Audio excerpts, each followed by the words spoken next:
The lighthouse is built on top of a 190-foot cliff, and originally the lens was driven by clockwork, with a weight on a chain slowly descending a 150-foot shaft beneath the tower which drove the lens around. This led to this lighthouse being called the smallest, the highest and the deepest lighthouse in Britain.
Oh, that's right. I had to wait in Plymouth, and then I got this message to go to Start Point. That was my first lighthouse. And I remember going from the bus station in Plymouth, catching this big green bus out, King something. And it was an awful long journey then, by taxi, down to the, lighthouse itself. Like, it seemed miles and miles. I don't suppose it was really, but that was the impression I got, miles and miles of going over these hills, I eventually landed there, and it seemed an awfully barren place, but, that was it. It was a nice little lighthouse, shore station, of course, recollection I have of that. But I had a very nice time in there, everyone was friendly and, taught you, if you were going wrong or whatever. Everybody got on fine, like. Used to get a car once a week, I think, to take you down to the nearest little town, King something, I can't think of the name of it. We used to go in there and do your shopping, like, and then the taxi take you back. That was my first day.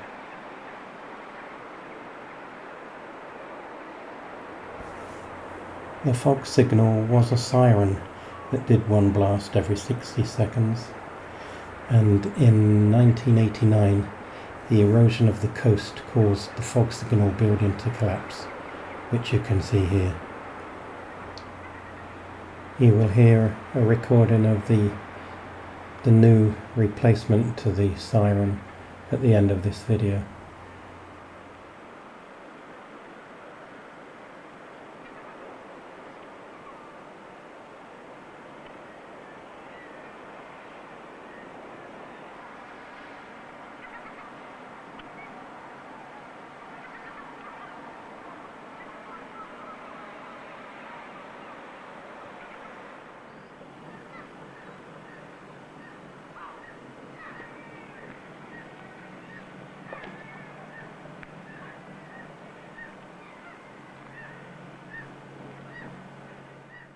Right, that's the door into the tower.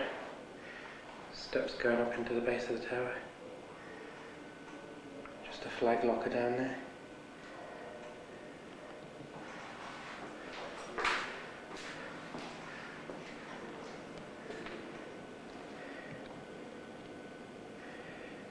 Steps going up. Quite a wide tower, this one.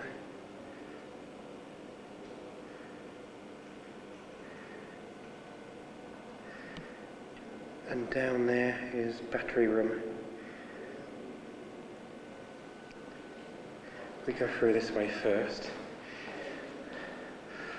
All there is here is this goes into the south dwelling, a house. Turns right here into the toilet and shower by this ladder. And this is the redundant radio beacon, discontinued.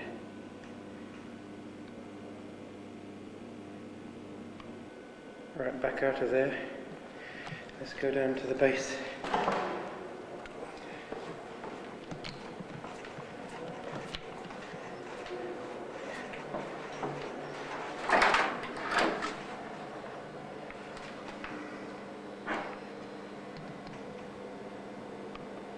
Right now in the first room, which is the generator room. That's the door we just came through. This generator come work area.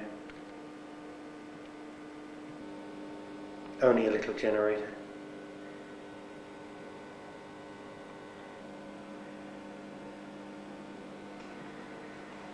Alright, back out of that room. Into the battery room. We've got this heavy great metal door open.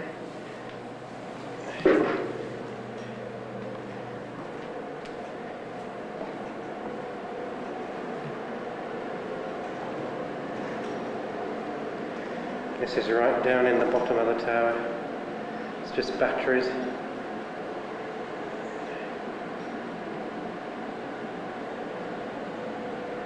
And that's steel pillar. Right, back up from the battery room, in the base, and now going up these to the first level.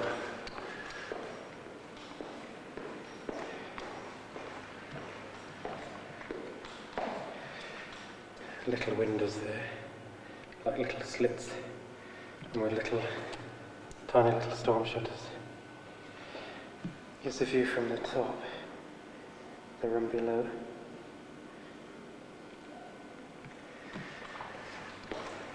First room we come to is the kitchen.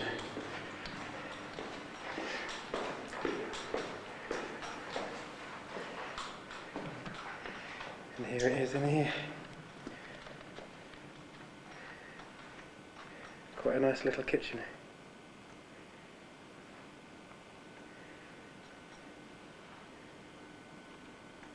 Back to the door.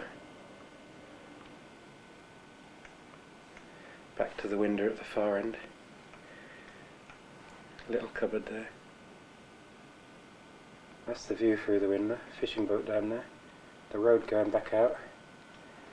and the cliff and round the side there. Right, out of that room, up to the next level.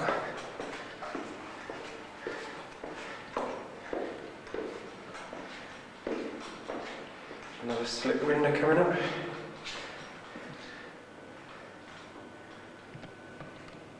There's somebody opening the gate. Same view from the kitchen.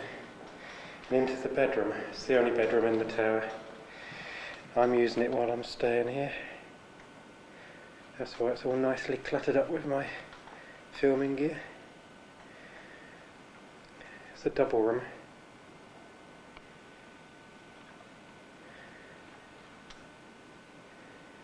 Nice and big.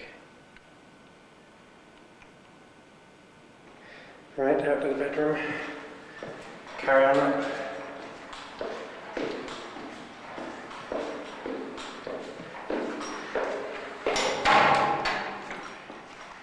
Through the door. Right, that's the door we just came through. Take a scan around here. Cupboard that's normally used for light bulbs. Window.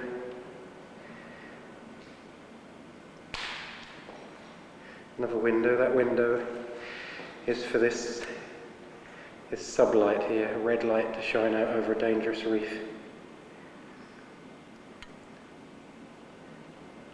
And then it steps up to the top, the light.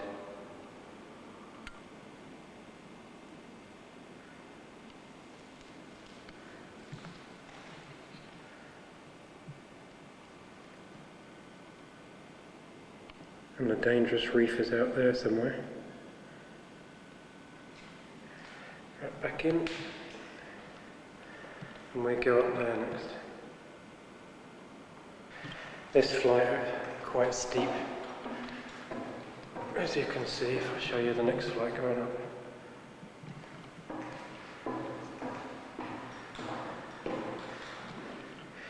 Turn around and up there. I'll show you over the edge first to the room below.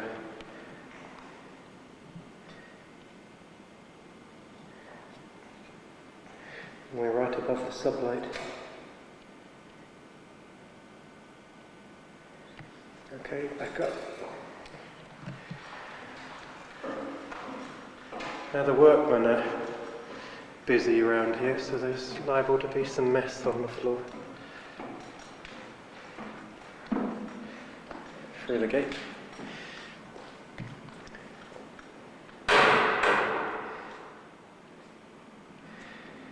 Right, that's the gate we just came through. And the flight of steps, as you can see, quite steep. And here we are in the lens. It's a little diddy one again. Well, not too diddy, about 4 or 5 foot high, I suppose. The actual glass.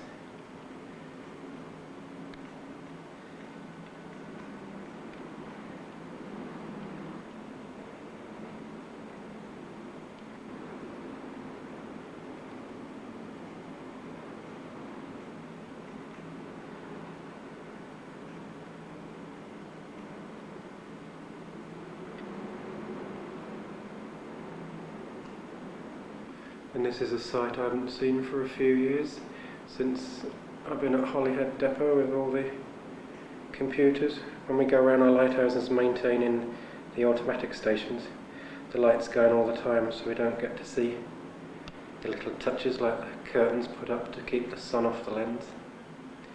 The reason being, if the sun actually burnt through this lens here, it could melt the electric cables or explode the bulb. There's 2 bulbs in there, one main one, one standby.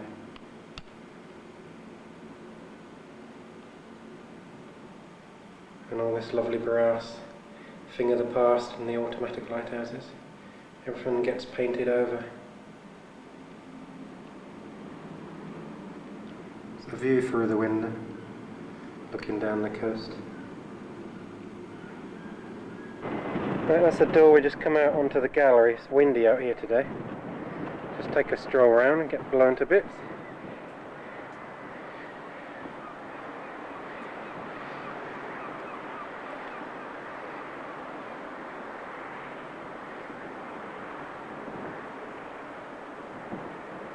And we're almost round to where we started.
A lighthouse keeper from the 1960s that was stationed here. He stated that the lighthouse was rather short, not many rooms, and it had an odd sort of split staircase to get up into the tower, which you can see at the beginning here. The first room on your left you come to contained the earthen bucket, which was their toilet. It was also oil storage. It had a tin bath for bath nights, I guess. It also contained ropes, etc. for handling any boats that came along to work the lighthouse. Also in that room there was an underfloor water tank.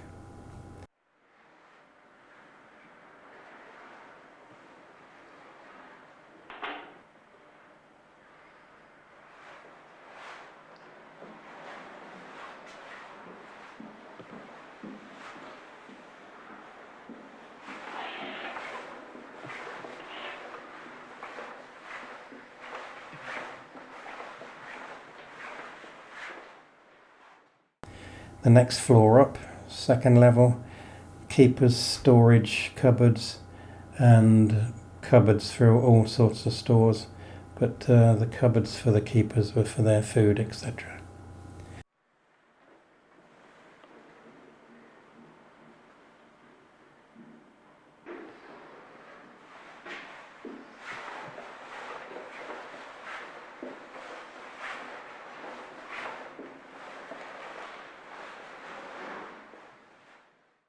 Then the next level up from that is the kitchen, or was the kitchen stroke living room, and in there was a big black Cornish range, which was an old-fashioned version of an Aga cooker. And if you don't know what an Aga cooker is, I'll insert a picture of a Cornish range.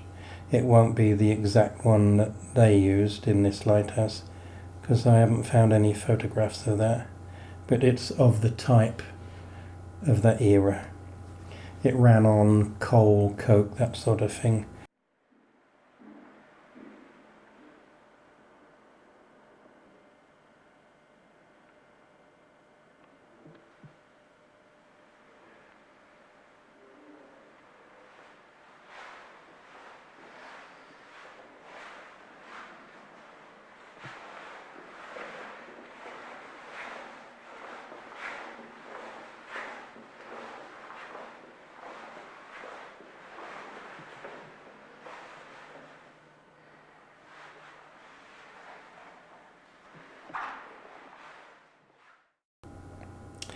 Up the next level then from the kitchen was the bedroom, plus you had to share the bedroom with a lamp that was shining all through the night out of the windows to show a safe passage past a certain area.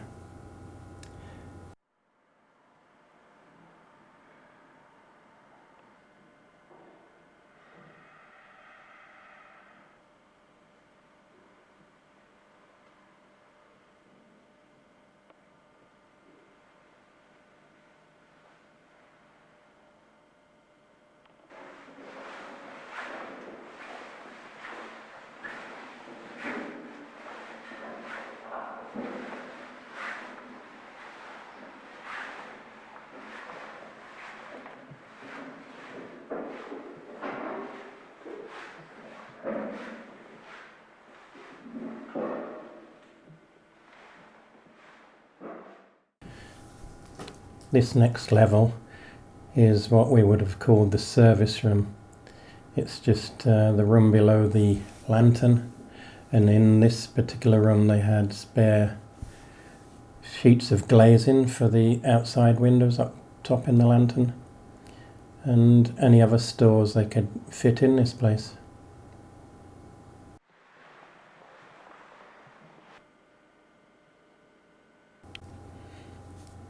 Then it's up the final staircase to the lantern itself.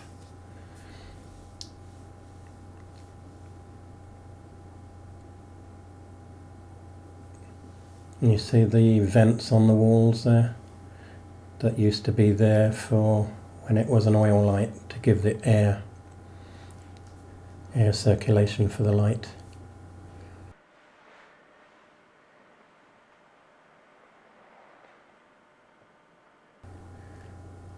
That's the way we just came up. Door out onto the gallery.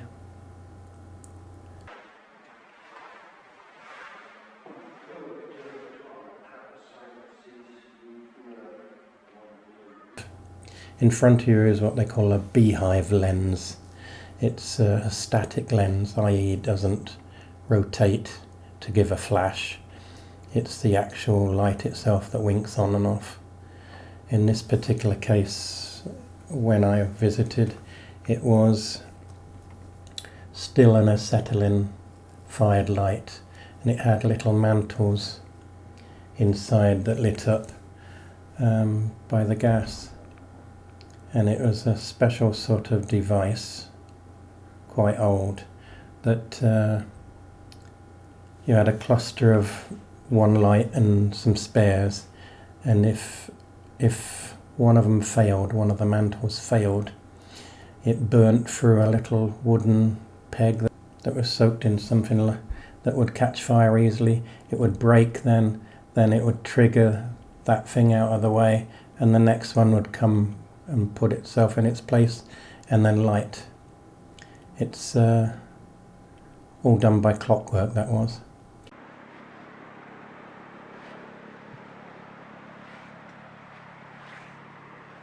Then out on the gallery to the bell, that was the fog bell. That was also clockwork that they had to wind up. Same principle as some lighthouses had. The weight on a wire going down through a tube in the tower would turn the lens around. In this case, it drove a device that triggered the bell to ding.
Now, if you visit this place, unlike me, I was strapped for time and I arrived there later in the afternoon, and it was one of those days when everybody and his dog practically was going around the place. So I only had that one option to film it with everybody in there. But I think if you got there just as it opened, as it were, you'd have a much better empty time. But it'd give you some idea of what it was like in there.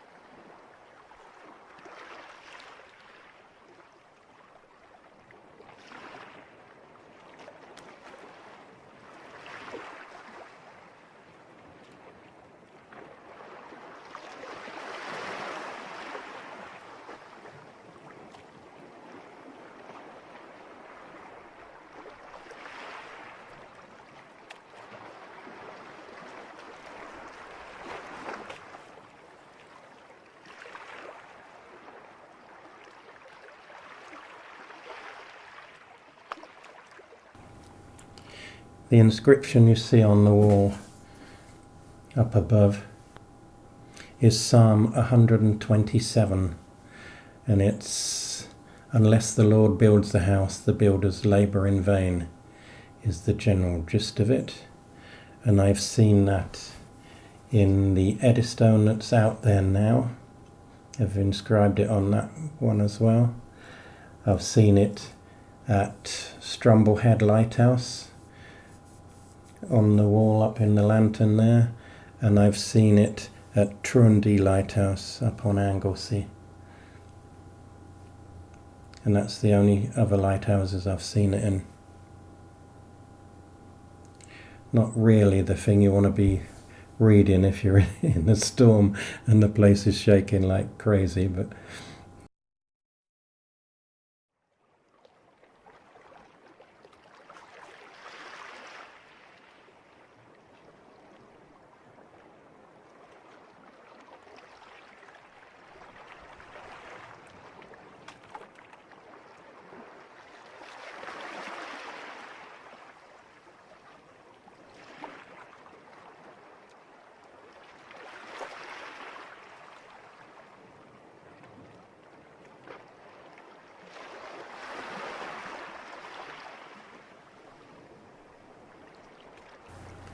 and up here would have been a great big candelabra as the light source.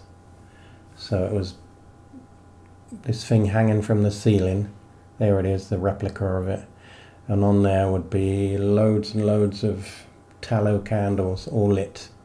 And that was the light back in Smeaton's tower days.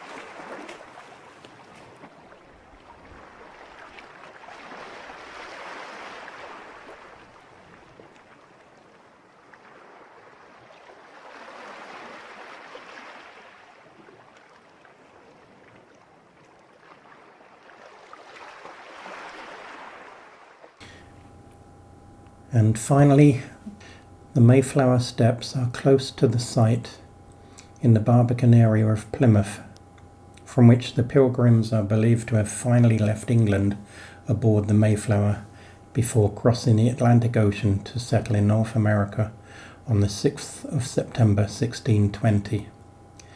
The Mayflower steps are flanked by the British and American flags and mark the final English departure point of 102 passengers who set sail on the Mayflower in 1620.